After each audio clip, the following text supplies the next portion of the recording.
Muito obrigado mesmo pela oportunidade de estar de volta aqui. O Bonerges falou que eu ia falar até 1h30 da manhã. Eu lembrei aquela história do pastor que foi convidado para pregar no culto das 20 horas da igreja.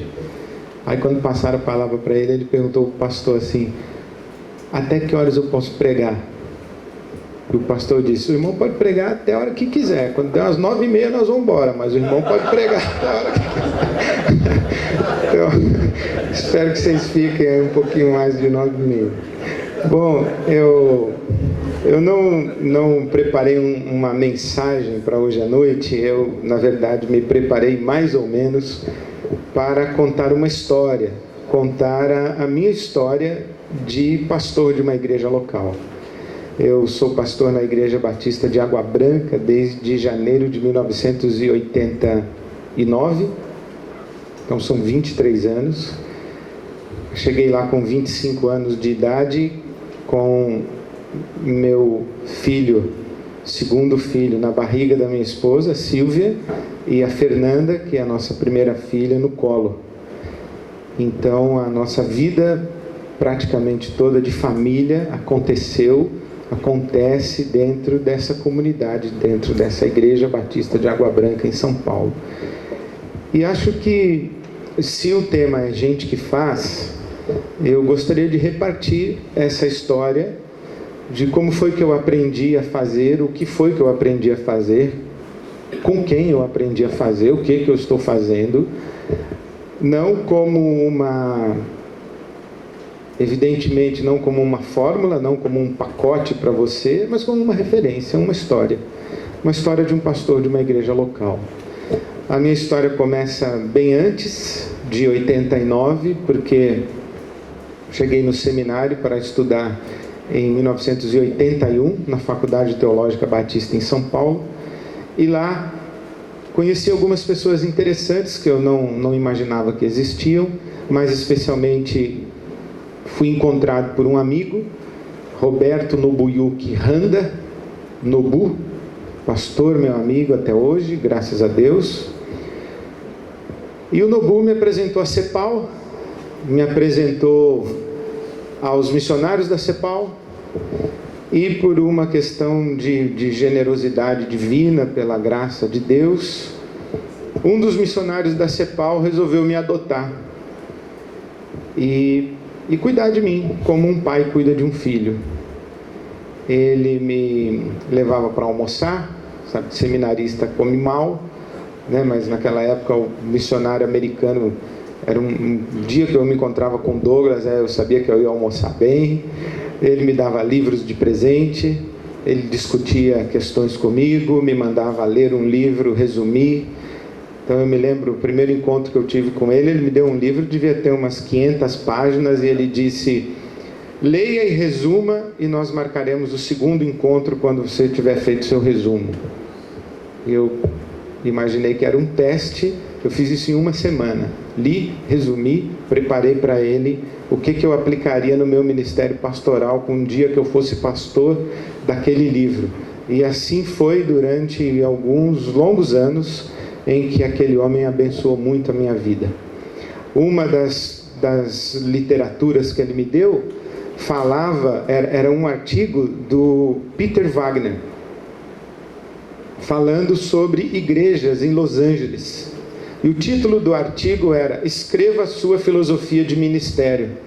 E o Douglas falou para mim que eu devia escrever a minha filosofia de ministério, e se eu tivesse um sonho de igreja, mas ele não estivesse no papel, eu não tinha um sonho de igreja. Eu tinha algumas boas ideias, quem sabe, olhe lá, talvez, mas eu deveria escrever a minha filosofia de ministério. Isso foi lá pelo ano de 1983, 1984, e assim eu conheci, por exemplo, o Ricardo Barbosa, que vai chegar aqui amanhã. O Ricardo era e é um dos meus heróis, assim, que eu olho, observo, escuto o que fala, leio, aprendo, sigo as notas de rodapé dos livros do Ricardo, vejo a bibliografia dele, vou atrás de quem ele lê, de quem ele segue. E aí conheci nas obras do Ricardo, por exemplo, James Houston, Eugene Peterson, são referências de nota de rodapé que a gente vai descobrindo. Então eu conheci naquela época Robinson Cavalcante, Caio Fábio, frequentei os congressos da CEPAL, na verdade depois frequentei os congressos da Vinde. Foi naquela época que eu li o Pacto de Lausanne. Quem aqui conhece o Pacto de Lausanne?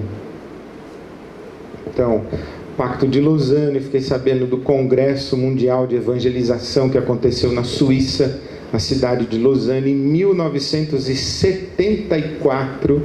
Esse congresso aconteceu, e foi ali que explodiu, num congresso promovido pela Associação Billy Graham, o que hoje nós chamamos de missão integral.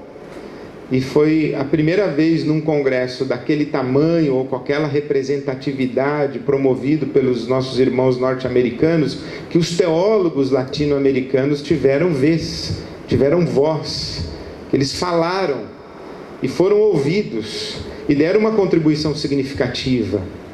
Ali, em 1974, entre aspas, o mundo ficou conhecendo, o mundo protestante norte-americano ficou conhecendo René Padilha, ficou conhecendo Orlando Costas, ficou conhecendo Samuel Escobar. E os teólogos latino-americanos entraram na minha pauta, entraram na minha agenda. Eu ainda estava no seminário, isso é em 1985, 1986, 1987. E aí então eu fui começando a escrever a minha filosofia de ministério, colocar no papel. No dia que eu for pastor de uma igreja, eu acho que é mais ou menos isso aqui que eu quero fazer. Esse aqui é o meu sonho de igreja, de comunidade. O meu trabalho de conclusão de curso, o TCC, eu escrevi a minha filosofia de ministério. E eu fico muito feliz porque, passados esses anos todos, eu diria, sem medo de errar, que de 1986 a 2012 que nós estamos, né? De 1986 a 2012, a filosofia de ministério que eu escrevi, junto com meu amigo Ariovaldo Ramos, que eu conheci lá em 1983. Então eu e o Ari, nós estávamos na Casa da Sete, que era o ministério da CEPAL. Alguém já ouviu falar na SETE? Sociedade de Estudantes de Teologia Evangélica. Esse era um ministério criado pelo Douglas Spurlock, que o Nobu era o secretário executivo. E tinha a Casa da Sete. A Casa da Sete era um lugar que tinha fitas de sermões dos congressos, uma pequena biblioteca, máquina de escrever para a gente datilografar trabalho de seminário, uma sala de estudos. E eu e o Ariovaldo estávamos na Casa da Sete, lá na sala da Casa da Sete, em São Paulo, sentados ali, conversando sobre teologia, discutindo o Pacto de Lausanne, e escrevemos a nossa filosofia de ministério. Isso foi em 1986. E de 1986 até hoje, 2012, e o Ari está comigo dividindo o púlpito da minha igreja até hoje, e nós discutimos, e quando eu preciso de alguma questão, eu ligo para o Ari, eu falo: Ari, preciso de você, me socorre, me ajuda, aí ele vem, ou eu vou. E nós, então, de 1986 até 2012, uma palavra nós mudamos de uma folha que nós datilografamos. Apenas uma palavra. Nós trocamos a palavra implantar o reino de Deus por sinalizar o reino de Deus. O resto é idêntico. Essa folha está lá. Porque se tivesse valor, um museu desse negócio, eu vou colocar essa folha que eu tenho original, datilografado pelo Ari, dessa filosofia de ministério que nós escrevemos. Quando cheguei na igreja de Água Branca em 89, eu tive o prazer de suceder, o prazer ou a desgraça, de suceder o pastor Pascoal Piragini Júnior. Por que eu digo prazer ou desgraça? Porque quando você sucede um homem de Deus, o padrão é elevadíssimo. Se você chega na igreja depois que o cara acabou com a igreja, você está tranquilo. Mas se você chega na igreja depois que o pastor que te antecedeu, ele sai e deixa a igreja toda chorando porque ele foi embora, e você chega, não é fácil. E eu cheguei bem menino, mais do que eu sou hoje, com todo respeito. Assim, eu cheguei bem menino lá, e era ruim. E um dia eu acabei de pregar, uma noite, enquanto eu estava à porta da igreja despedindo a congregação, eu percebi que vinha uma senhora assim, chorando copiosamente, assim, chorando. Aí eu pensei, pô, até que enfim, acho que hoje eu emplaquei um sermão, né? Aí ela veio, quando chegou perto de mim, me cumprimentou, me abraçou, colocou a cabeça no meu ombro e chorou. E eu falei, por que chora, irmã? Muita saudade do pastor Pascoal. Então você imaginar que eu sofri e como que foi duro esse momento de chegar na igreja com uma expectativa altíssima da comunidade. E foram anos ali de acolhimento daquela liderança. E esse é um momento muito difícil de chegada numa igreja. Quando você chega na igreja, você é trazido por uma liderança que é dona da igreja. Você está chegando, né? E mais, essa liderança, ela é leal ao pastor que saiu.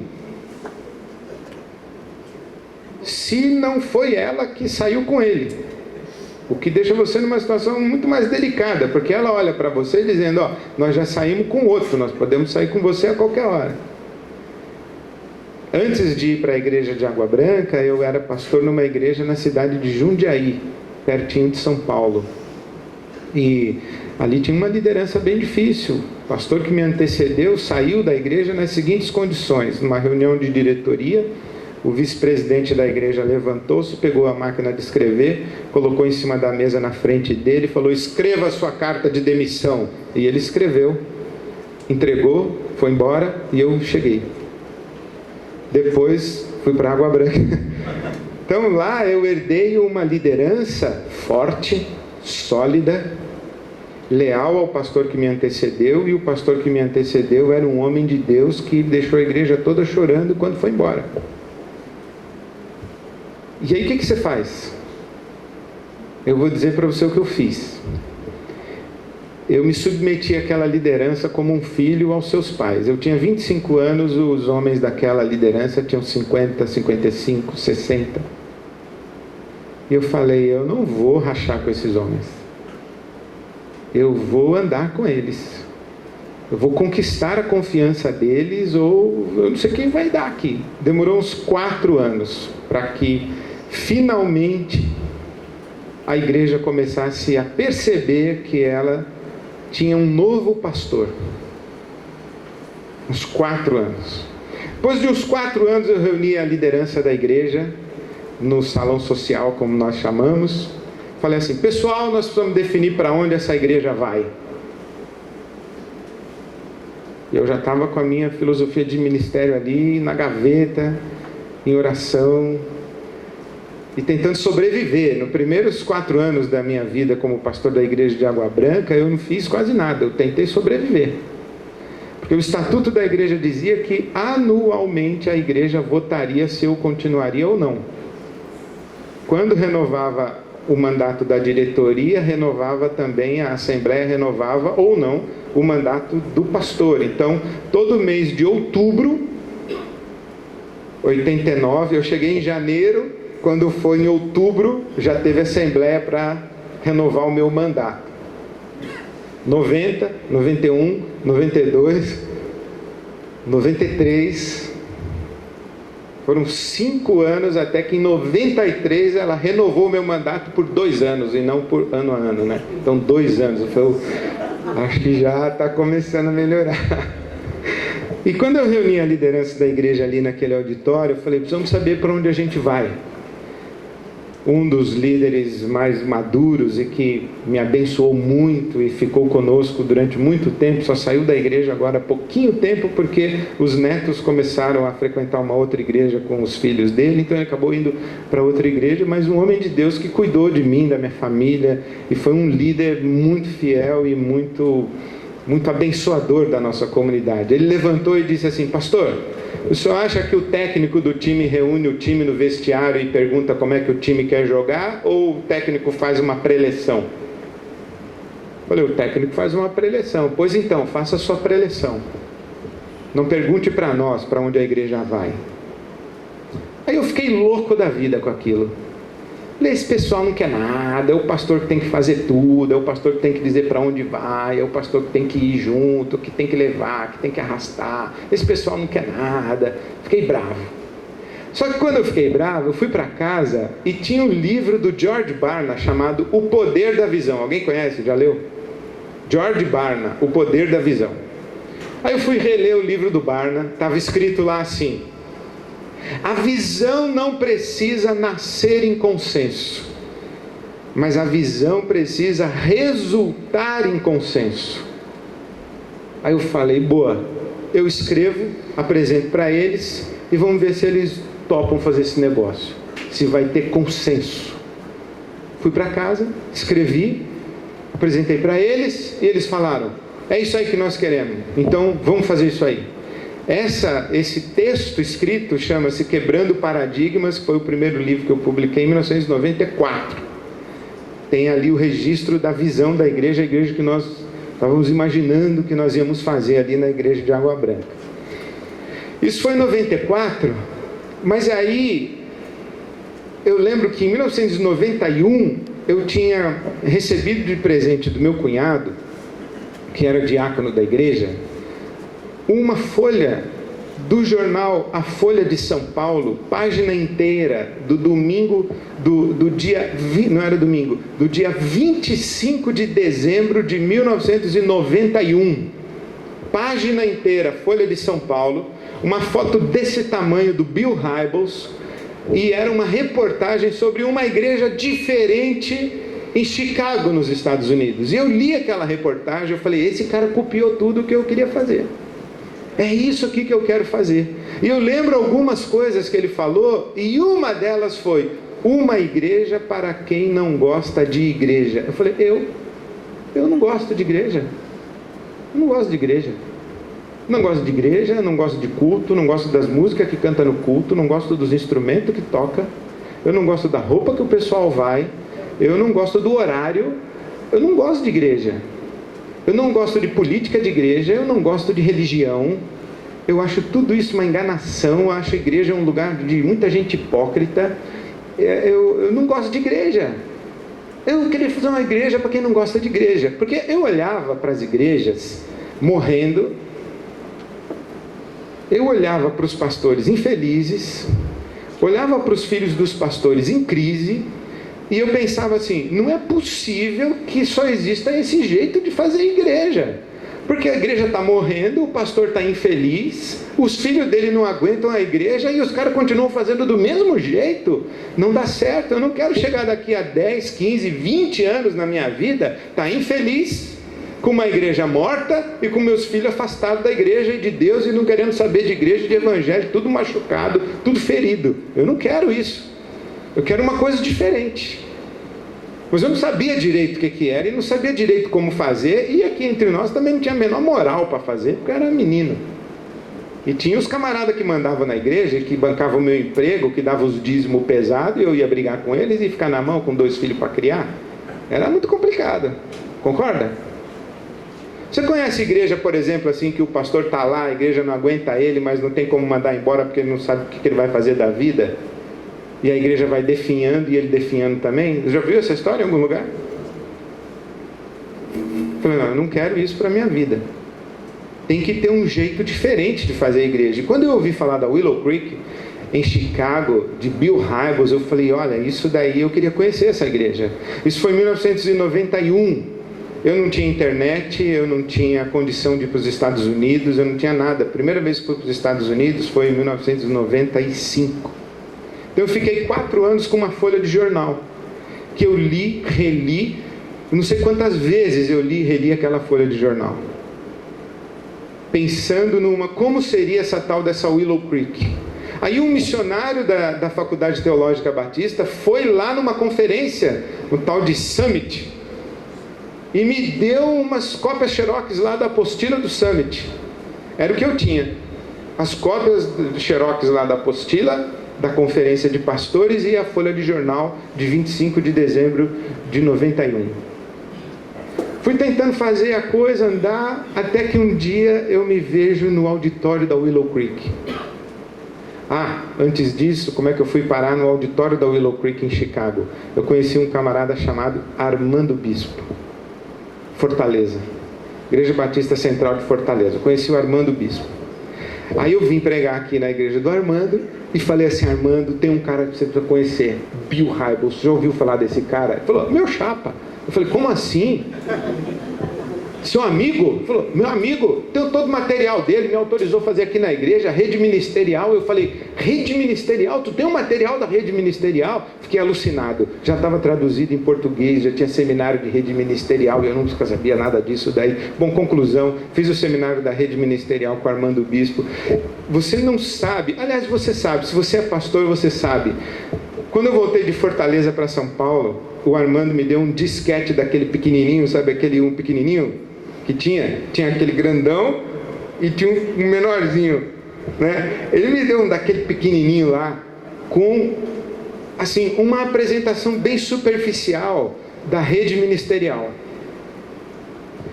Eu voltei para São Paulo, aquilo parecia que valia, assim, milhões de dólares aquele disquete. Voltei, reuni a liderança da igreja, eu falei: pessoal, vocês precisam saber um negócio, a rede ministerial. Isso aqui é revolução. Nós vamos abalar São Paulo com a rede ministerial. A nossa igreja nunca mais vai ser a mesma. E fiz seminário de rede ministerial e tal, e Armando me ajudando. E aí um dia ele falou assim para mim: vamos na Willow Creek e lá conhecer o Bill Hybels. Eu falei: não é possível.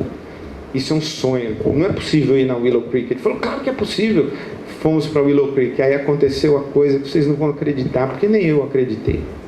Estou lá na Willow Creek, devia ter o quê? Umas 10 mil pessoas naquele summit lá, devia ser 96, o Joel. Estou lá no summit na Willow Creek. Aí os caras dizem assim: Ed, tem um envelope para você lá no quadro de aviso. Falei: para mim? Morreu alguém em São Paulo. Fui lá no quadro de aviso peguei o envelope. Era o convite do Bill Hybels para eu almoçar com ele no dia seguinte. Eu falei: não estou acreditando, esses caras estão me gozando, né? Aí eu fui lá correndo: Armando, você que mandou fazer isso aqui, você está tirando sarro de mim e tal. Eu falei: não, o cara está te convidando para almoçar. E você não sabe quem era o preletor daquele summit da Willow Creek em agosto. Rick Warren. Bill Hybels e Rick Warren na mesma sala. E eu almoçando com eles. E eu sem saber falar inglês. Aí é que o negócio pega. Aí eu falei: Armando, tu vai comigo no almoço? Ele falou assim: não, é só contigo. Aí era Bill Hybels, Bill Hybels, Rick Warren, Jim Melhado, que era o presidente da associação Willow Creek, e mais uns 5, 6 pastores aí, não sei, de algum lugar do mundo, e o almoço era em inglês. Aí vocês não queiram saber, tá gravando, né?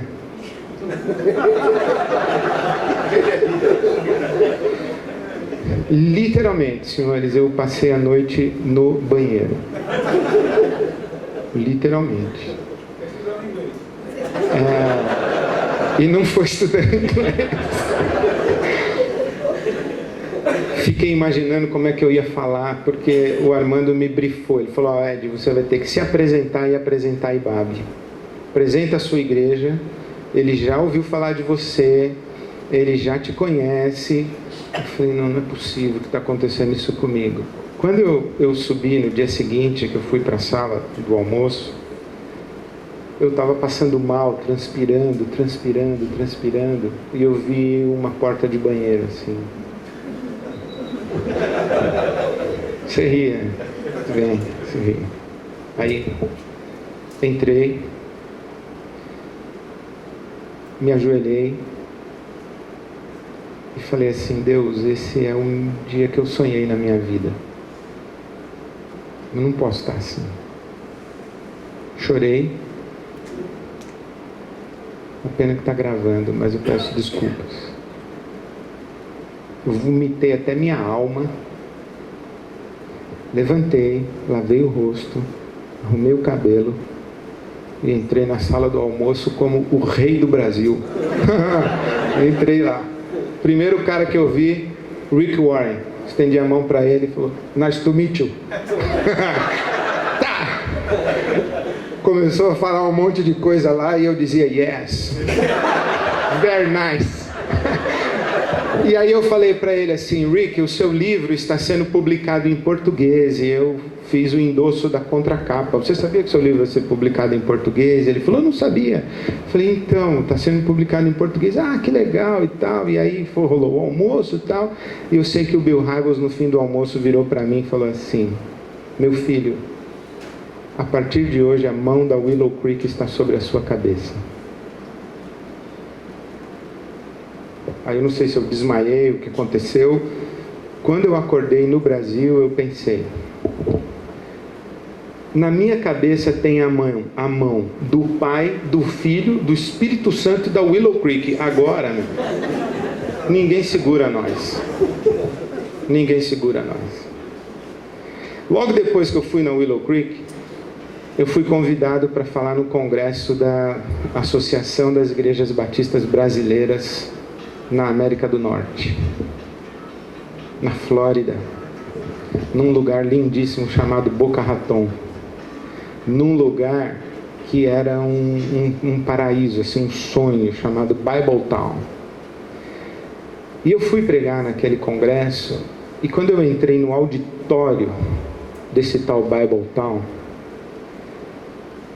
eu fiquei assim extasiado, encantado com aquilo, porque a minha igreja até hoje não tem uma sede própria. Nós vivemos de aluguel.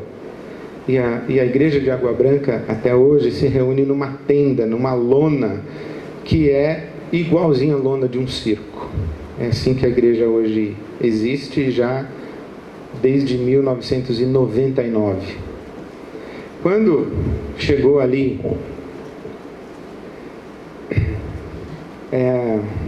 no Bible Town, que eu estava vendo aquele auditório maravilhoso, o pastor Silair Almeida falou assim: "Você gostou desse auditório?" Eu falei: "Esse auditório é tudo que eu queria em São Paulo." Ele falou: "Você vai ver o que você vai pregar domingo, que é do outro lado da rua, na igreja batista, não sei o que lá, da Flórida." No domingo de manhã eu atravessei a rua e a igreja era uma igreja imensa, com um auditório imenso. Acho que o auditório de igreja mais assim completo que eu já tinha estado ao vivo e a cores, e que eu ia pregar, porque na Willow Creek, quando eu fui, eu fiquei sentado lá no meio da multidão, mas aquele lugar ali, eu estava naquele púlpito, eu falava assim: que lugar é esse? E eu ia pregar à noite. E antes da mensagem da noite, eu à tarde saí para andar e para orar. Eu comecei a andar por ali, aquelas ruas bonitas, em volta ali daquela igreja, e eu comecei a orar dizendo assim: Deus, se eu tivesse um lugar desse em São Paulo, São Paulo não ia ser a mesma. Se eu podia dar uma propriedade dessa para nós, para a nossa igreja. Porque se eu tivesse uma propriedade dessa aí, eu acho que eu sacudia São Paulo, Senhor. Aí eu ouvi como se fosse uma voz assim no meu coração dizendo: eu dei para eles aí na Flórida e eles não sacudiram a Flórida. Porque a igreja estava morrendo.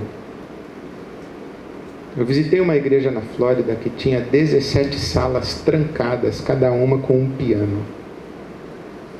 Elas não eram usadas, as 17 salas.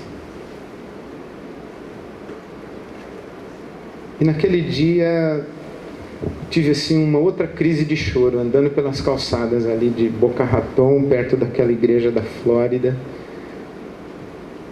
porque eu vi tanta riqueza, tanto equipamento de primeira linha, uma ilha de edição. Eu estou falando em 1996, você não imagina o que era a ilha de edição daquela igreja, Joel. Você não imagina o que era. 96, a igreja murchando, morrendo. Um grupo de irmãos da terceira idade numa igreja daquele tamanho, com salas trancadas e pianos, e eu dizendo: Deus, me dá um prédio. Acho que o Espírito Santo de Deus, de vez em quando, ele vê como a gente é ridículo, ele tem misericórdia, então ele fala com mansidão, assim, com amor. Mas o que eu ouvi no meu coração foi: não é um prédio que você precisa, porque eles aqui têm. Voltei para o Brasil, o livro do Rick Warren foi publicado em português, Uma Igreja com Propósitos. E um belo dia eu estou na minha casa, a Silvia, minha esposa, diz assim, eu chego em casa à noite, a Silvia diz assim: ligaram para você dos Estados Unidos, eu não entendi direito, mas acho que foi o Rick Warren. Você não entendeu direito. O Rick ligou aqui em casa. Ela falou: ligou, disse que quer falar com você. Deixou esse telefone aqui, ó. Eu falei: não é possível. Mas era. Aí ele mandou uma passagem, eu fui lá na Saddleback, que ele queria falar comigo. Cheguei na Saddleback com o livro dele em português para dar para ele. Aí quando cheguei, já veio um cara com aqueles negócios do FBI, sabe, que põe assim por trás da... Já me cumprimentou, já chamou o outro, não sei o quê. Aí veio um senhor, me deu boas-vindas, me chamou pelo nome. Eu falei: pô, estou sendo esperado aqui mesmo. Aí falei assim, ele falou: o que você e tal, o que você espera? Eu falei: eu quero falar com o Rick.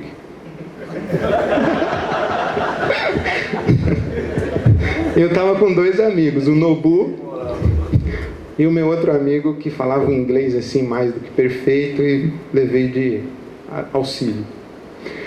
Aí o Paulo Reis, Nobu e Paulo Reis. Aí o senhor que me recebeu disse assim: podemos almoçar sábado? E o Rick vai pregar no culto das 5, você já fica para o culto. Eu falei: tudo bem. Aí quando estamos indo embora, eu falei para o Paulo Reis assim, eu falei: ô Paulo, eu não vim falar com esse cara aí não, eu vim falar com o Rick Warren não. Aí o Paulo disse assim: olha, iguais a você querendo falar com o Rick Warren, deve ter um monte no mundo. Você vai falar com esse cara e desse por satisfeito. Ou então vamos embora. Eu falei: tá bom, então vamos falar com esse cara. Bom, conclusão, nós sentamos no sábado para almoçar, ficamos conversando até 5 da tarde. Foi uma conversa maravilhosa, ele me explicou tudo o que ele fazia, quem ele era. Enfim, um homem de Deus que me recebeu ali, Glenn Cruen. 5 horas da tarde eu ouço o Rick pregar. Acaba de pregar, eu estou sentado junto com o senhor que me recebeu. Vem o Rick, me cumprimenta. Eu levanto para dar o livro para ele de presente. Ó, em português. Na hora que eu vou dar o livro para ele, ele fala: você quer um autógrafo? Pá, abriu o livro, autografou, deu para mim. Aí, não deu tempo nem de eu pensar. Na hora que ele está me dando o livro, o Nobu já tirou uma foto a ele. Você também quer uma foto? Aí pá, me abraçou, tirou a foto, deu um tapa nas minhas costas e bye bye. Foi embora. Falei: bom, foi interessante esse encontro com o Rick. Saddleback, Willow Creek. Mas eu tinha mais uma igreja para ir. Era a Vineyard de Anaheim. O movimento Vineyard, a igreja Christian Vineyard Fellowship. Então eu fui conhecer a Vineyard, a convite de um dos pastores da Vineyard, um senhorzinho dos seus 70 e poucos anos, cabelinho bem branquinho, chamado Bob Fulton. E eu tinha já a experiência de ter contato com Rick Warren, com Bill Hybels, com Willow Creek, com Saddleback, e agora eu tinha Vineyard com Bob Fulton. Eu falei: vai ser a mesma coisa, vou tirar uma foto, vou shake hands lá com o cara e vou voltar para o Brasil e daí?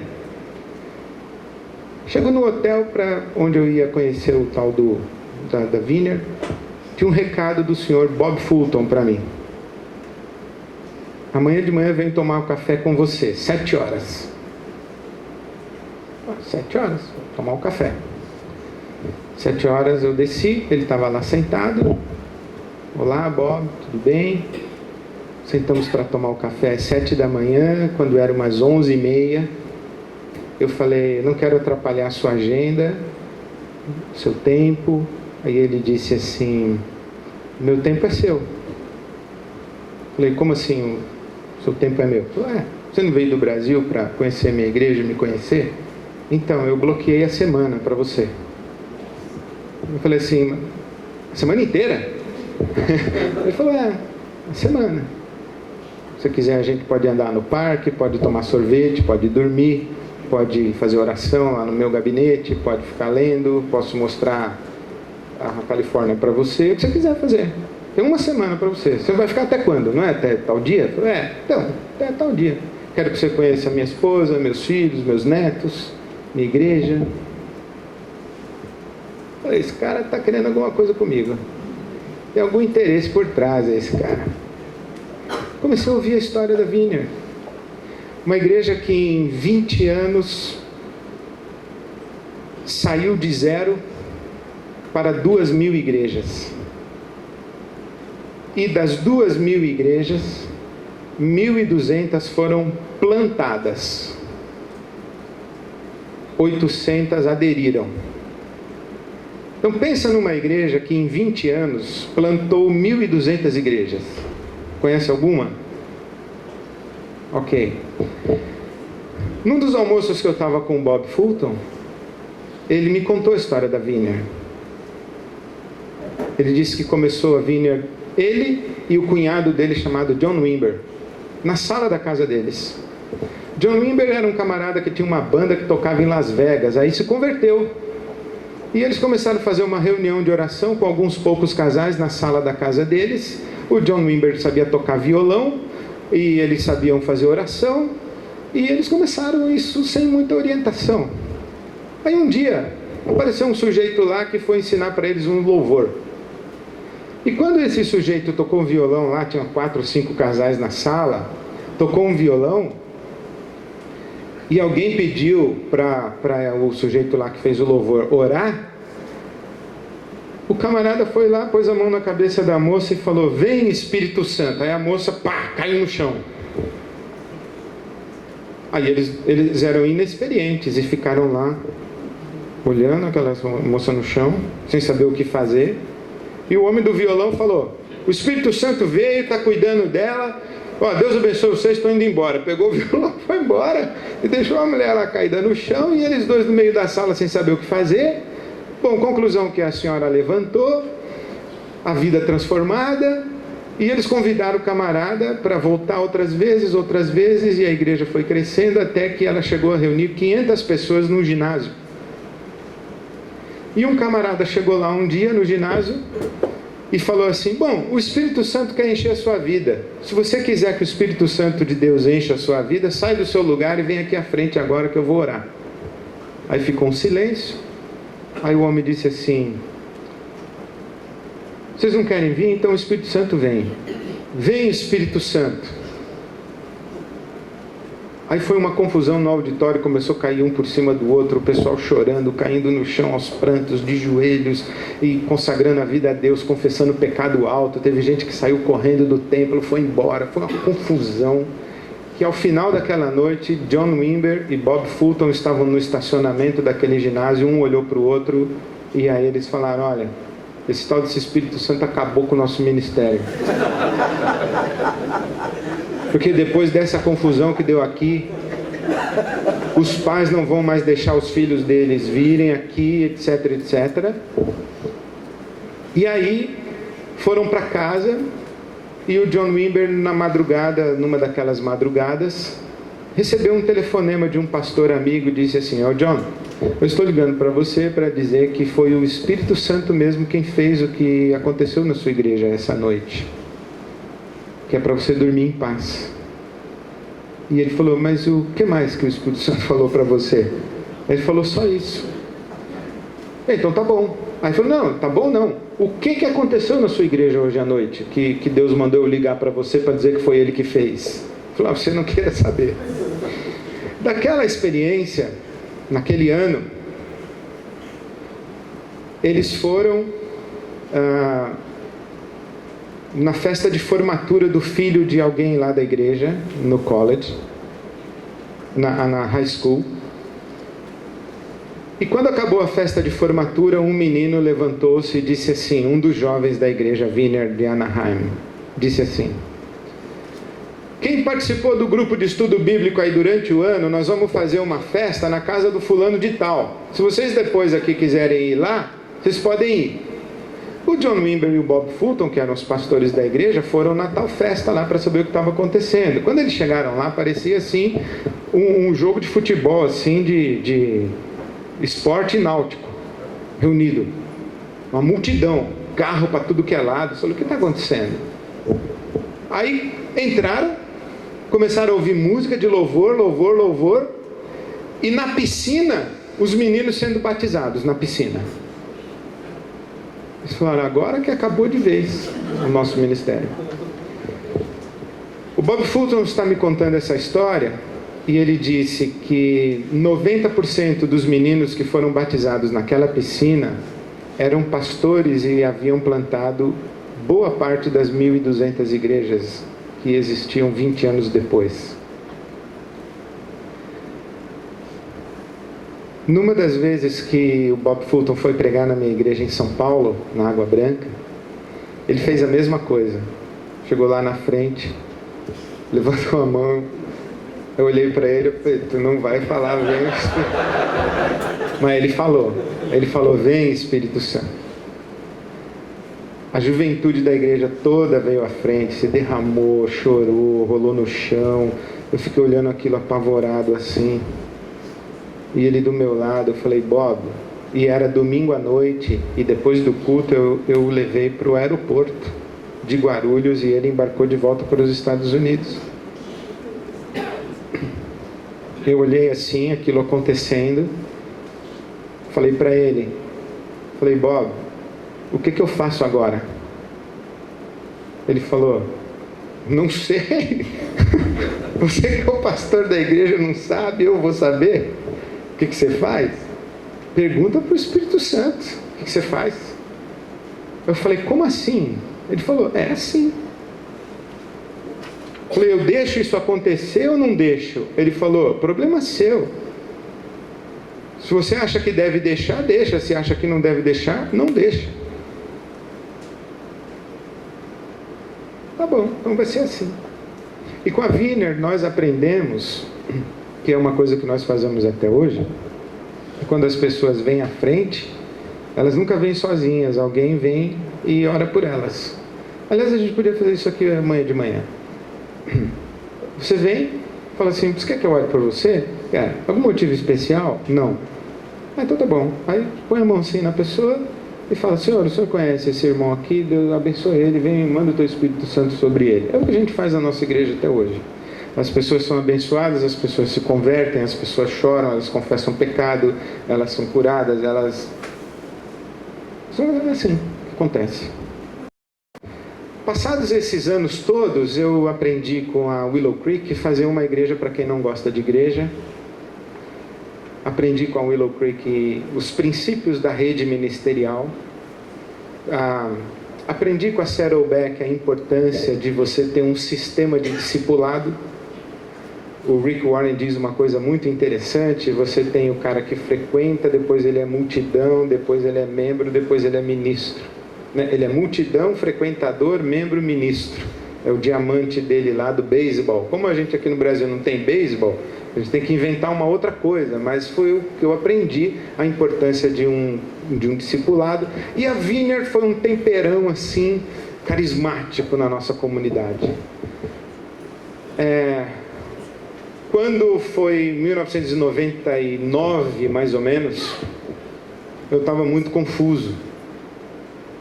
E eu já era pastor da igreja de Água Branca desde 1989, 10 anos depois que eu tinha chegado lá. Eu estava almoçando com Bob Fulton em São Paulo e eu falei assim: Bob, a impressão que eu tenho é que se eu ligar a igreja de Água Branca na Willow Creek e for uma igreja da associação Willow Creek, a minha igreja vai ser de um jeito. Se a minha igreja se tornar uma das igrejas associadas a Saddleback do Rick Warren, a igreja vai ser de outro jeito. E se eu ligar a minha igreja no movimento Vineyard, a igreja vai ser de outro jeito. Dependendo da cobertura que eu tiver sobre mim, igreja célula, igreja dinâmica, igreja com propósitos, não sei o que, dependendo da cobertura que tiver sobre mim, a minha igreja vai estar de um jeito. O que você acha que eu devo fazer? No meu lugar você faria o quê? Aí ele falou assim para mim: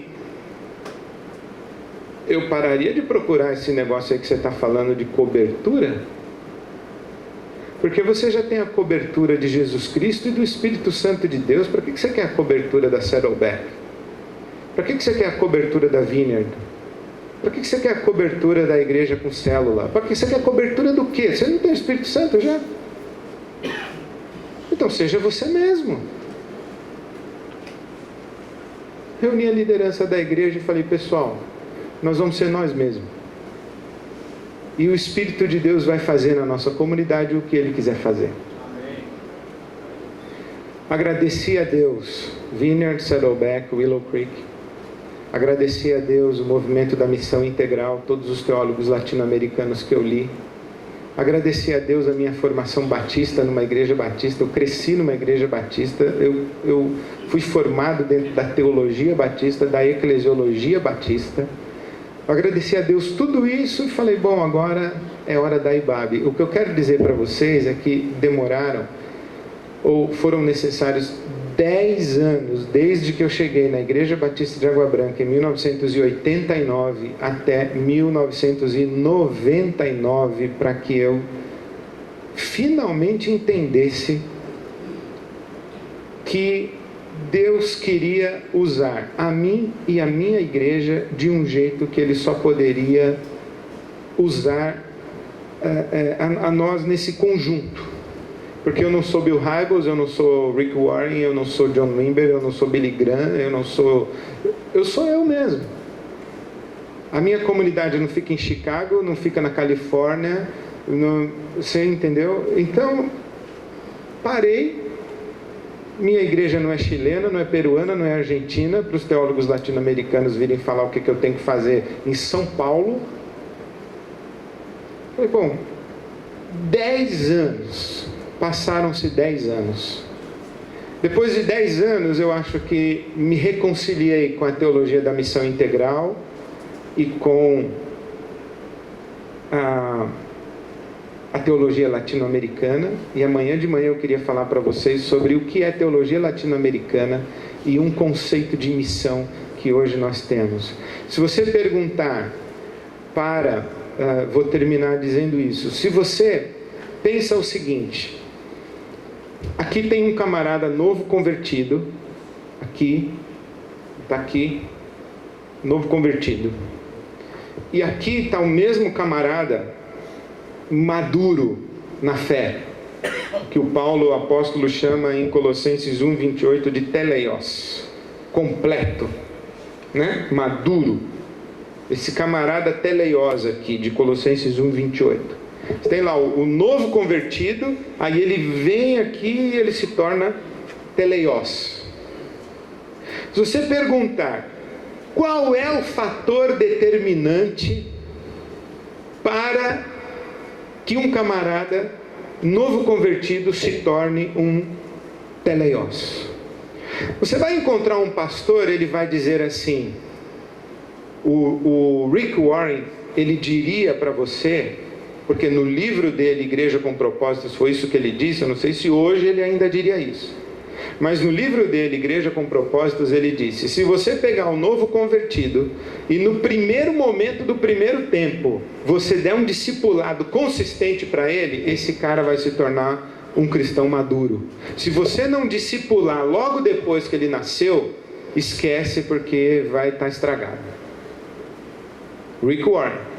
Se você chamar o John Wimber, da Vineyard, e falar: John, qual é a coisa mais importante que tem que acontecer para um camarada novo convertido virar um cristão teleios? Ele vai dizer: uma experiência profunda de adoração.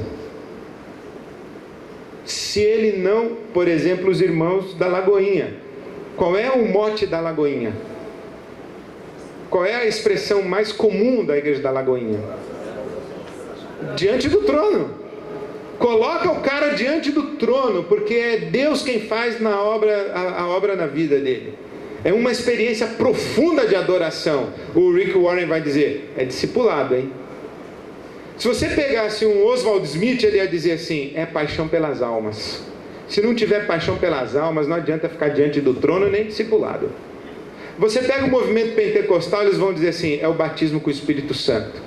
Porque gente que não é batizada com o Espírito Santo não tem paixão pelas almas, você discipula, não dá fruto e não sabe fazer adoração. Aí você pega, outro vai dizer assim: não, George Miller é oração. Ensina essa pessoa a orar. Ensina essa pessoa a orar. Oração, oração, oração. O quê?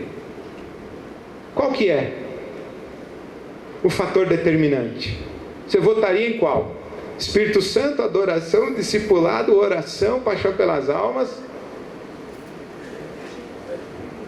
E uma coisa é certa, que eu aprendi lá em 1983, naquele artigo do Peter Wagner, escreva sua filosofia de ministério: não existe uma igreja que faz todas essas coisas.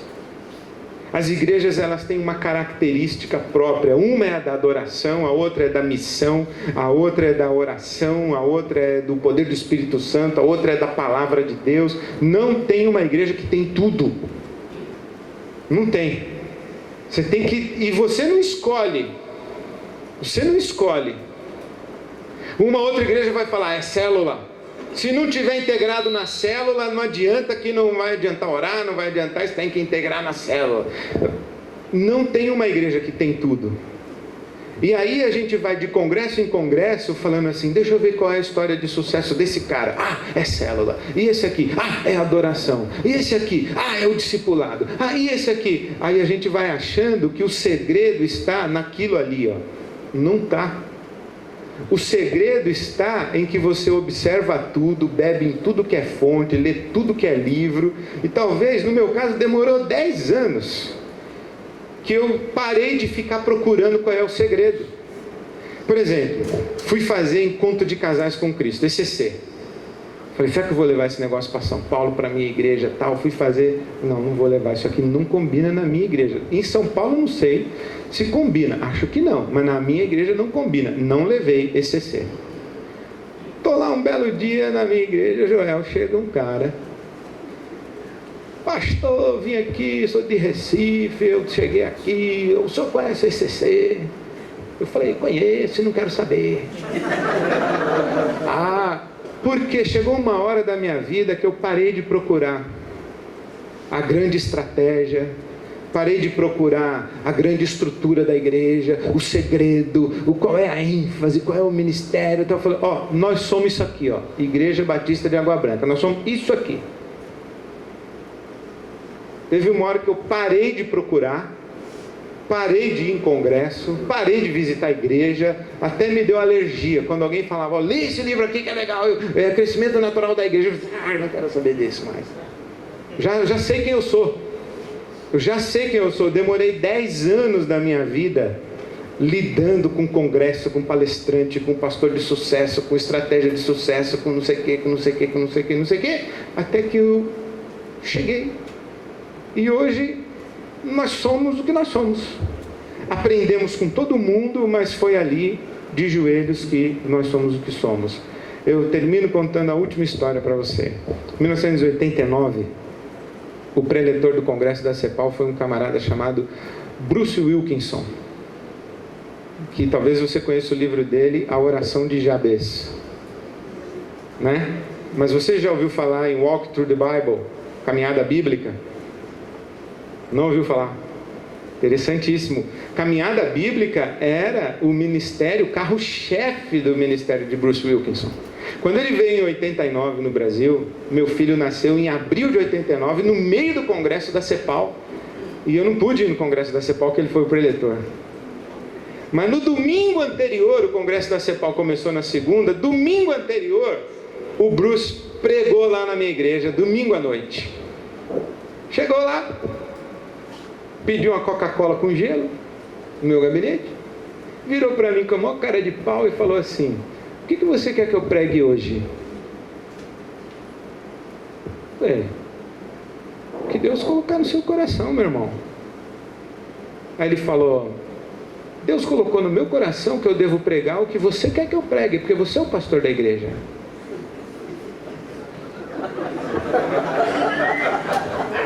Eu não conheço a sua igreja, acabei de chegar. Você que conhece a sua igreja, você quer que eu pregue o quê? Aí eu falei: Unidunité, Salamé, Minguê, família. Prega sobre família aí. Aí ele, como bom americano, me dê 3 razões para eu pregar sobre família. O cara tá 3 razões. Aí eu dei as 3 razões lá para ele, ele ficou me olhando e falou: vou pregar sobre família. Você se importa que eu tire o púlpito da sua igreja? Eu falei: não me importo nada. Ele falou: então tá bom, eu quero 3 cadeiras lá na frente. Não quero púlpito, quero 3 cadeiras. Aí ele pregou um sermão usando as 3 cadeiras, e o intérprete foi o Bob Moon. Quando ele acabou de pregar, ele falou assim: se você quer entregar sua vida a Jesus agora, vem aqui à frente, o seu pastor vai orar por você. Pois não, pastor? Me deu um microfone, sentou. Aí eu pensei comigo, né? Com esse apelo aí, amigo, que é Brasil, cara, você tem que chegar, tem que ter uma música de fundo, tem que ter um... Não é assim de cara limpa, assim, aqui é Brasil, brother. Na hora que eu subi no púlpito, a igreja estava vindo, o pessoal se ajoelhando, casais abraçados. Olha, foi um negócio que não dá para descrever. Quando acabou o culto, eu falei para os líderes da igreja assim: puxa, um dia eu vou pregar que nem esse homem. E eles falaram: pastor, se tu interpretar que nem o Bob Moon, já está ótimo.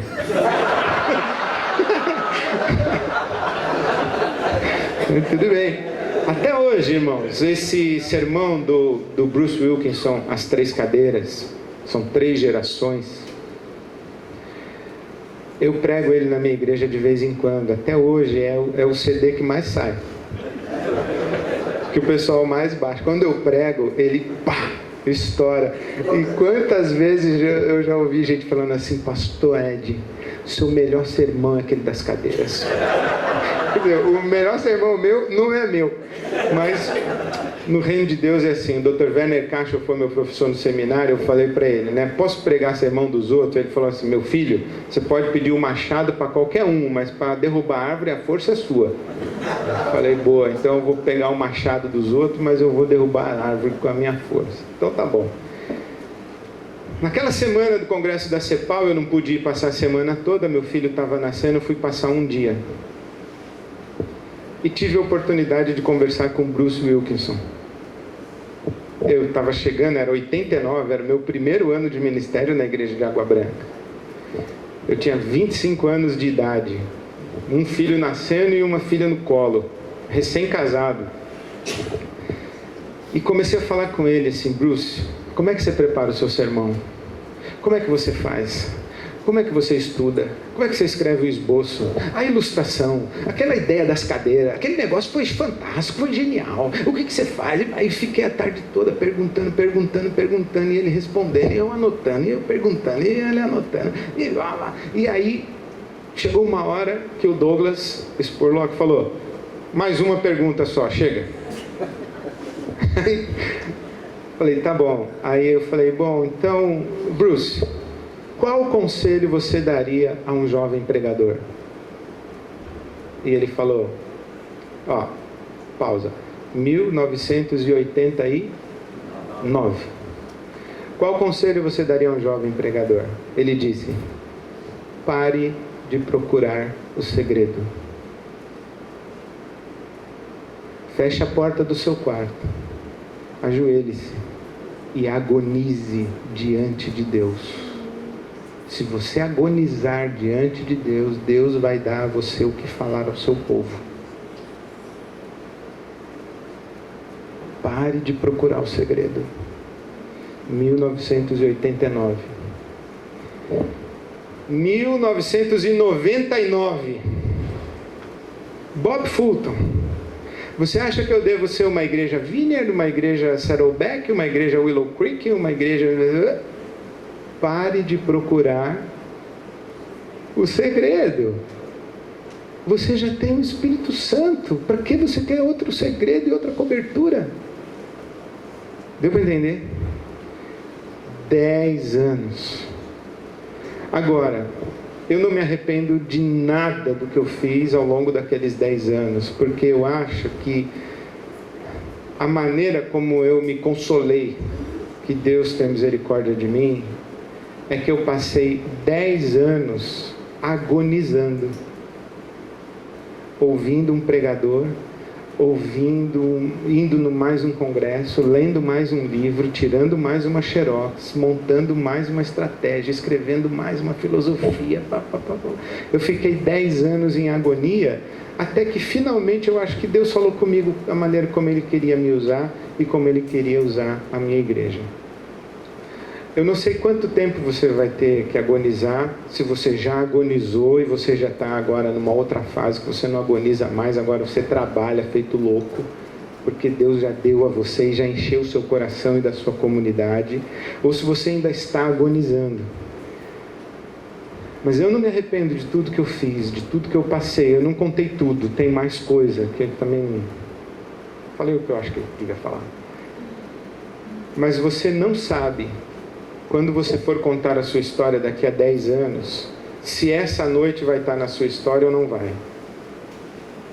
Daqui a 10 anos você vai falar assim, olha, naquele congresso do MAP de 2012, aquilo foi um marco na minha vida. Do mesmo jeito que eu contei para você, foi um marco, isso.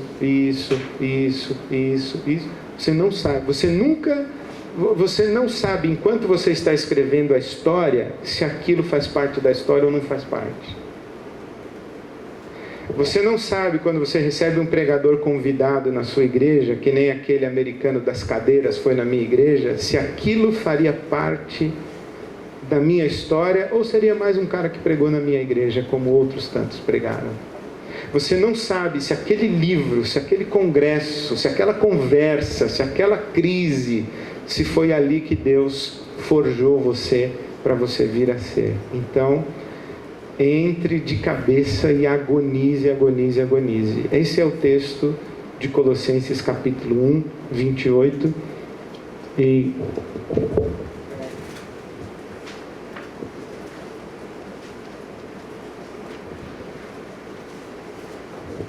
é com ele que eu termino. Nós proclamamos a Cristo, advertindo e ensinando a cada um com toda a sabedoria, para que apresentemos todo homem perfeito em Cristo. Para isso eu agonizo, lutando conforme a sua força que atua poderosamente em mim.